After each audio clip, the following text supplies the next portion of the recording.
Wala po kayong maipapakita na resibo na nagpakasal na si Kim Chiu at si Paolo Avellino sa Amerika o kahit saang bansa man.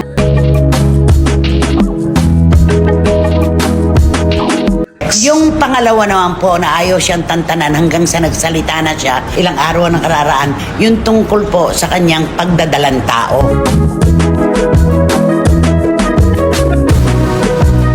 Di po bata ang nasa loob ng tiyan ni Kim Chiu, kaya don't gossip about me. Kasi po, petticoat daw po yun nung kanyang gown. Paano yung mga shots na wala namang petticoat? Ayun. Paano yun? Ayun lang. Kapamilya actress na si Kim Chiu nagsalita na sa pinagpiestaang chismis ukol sa kanyang pagbubuntis.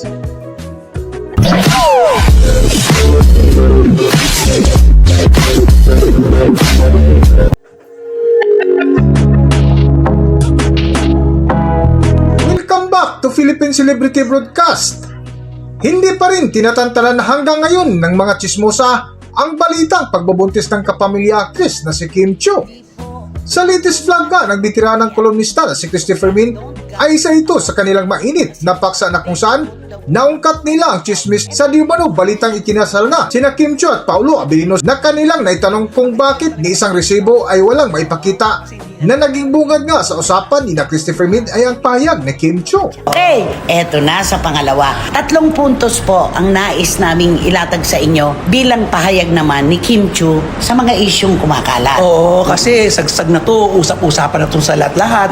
Mabuti lang kamo, nagsalita na. Tungkol lang yon Oo. sa sinasabing baby. Yes. Pero yung kasal nila ni Paolo Avellino Ito na. sa ibang bansa ay nilinaw ng kanyang kampo.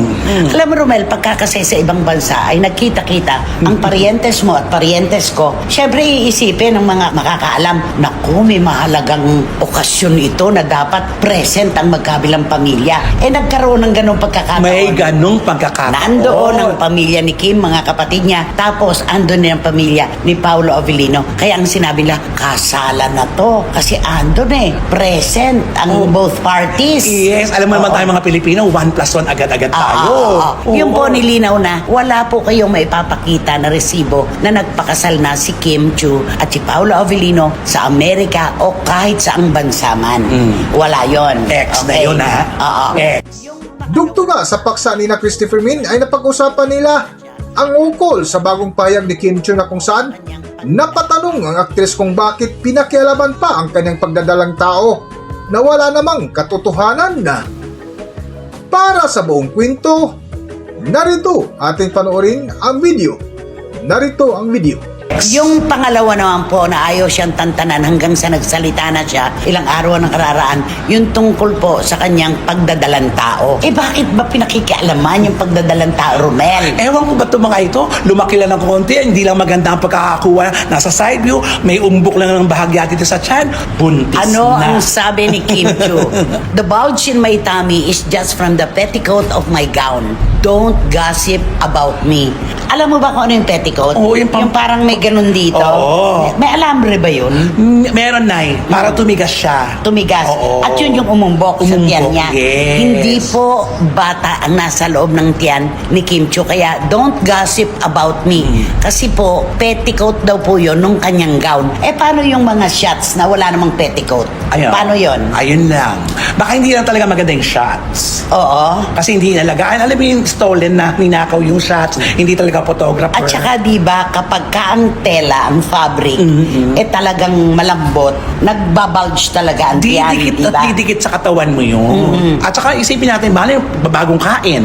Hindi natin alam. Kinuha nyo after kumain. Diba ganun lang. Sabi nga niya, ang usap daw sa kanila sa Visayas, kain. Kain, Magpakabusog ka. Ganon, magpakabusog ka. Yun nga po ipinipilit po talaga ng iba na nagdadalang tao na. At kung totoo man po na nagdadalang tao na si Kim Chiu kay Paolo Avellino, wala naman po sigurong krimen doon. Oo nga't hindi pa sila nagpapakasal ayon sa kanila. Nasa edad naman na sila at wala naman silang tinatapakan. Ito at higit sa lahat, alam mo yun, masaya silang magkasama. Kaya, alam mo na. Huwag nating ipagkait sa kanila correct. yon. Okay. Hanggang dito na lang muna ang ating video at kung nagustuhan nyo, huwag kalimutan mag-subscribe at pindutin nyo na rin ang notification bell para ma-notify kayo sa ating susunod na video. Maraming salamat!